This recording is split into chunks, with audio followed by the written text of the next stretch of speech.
daripada Muaz bin Jabal radhiyallahu anhu.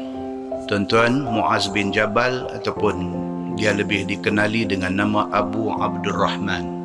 Dia di antara orang yang disebut sebagai as-sabiqun al-awwalun. Orang yang di antara yang terawal masuk Islam. Dia di antara sahabat besar Nabi sallallahu alaihi wasallam. Muslimin dan muslimat yang dirahmati Allah sekalian, Muaz bin Jabal satu hari dia dapat peluang untuk musafir dengan Nabi sallallahu alaihi wasallam. Kata dia, fa asbahtu yawman qariban minhu.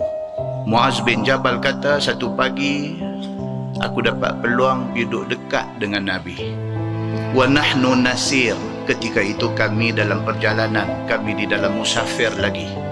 Faqultu ya Rasulullah, akhbirni bi'amalin yudkhilunil jannah wa yuba'iduni 'anil nar. Dia dapat saja peluang pergi dekat dengan Nabi, dia tanya Nabi, dia kata, ya Rasulullah, boleh tak cerita dekat saya apakah satu amalan yang kalau saya buat saya dapat syurga dan saya dijauhkan daripada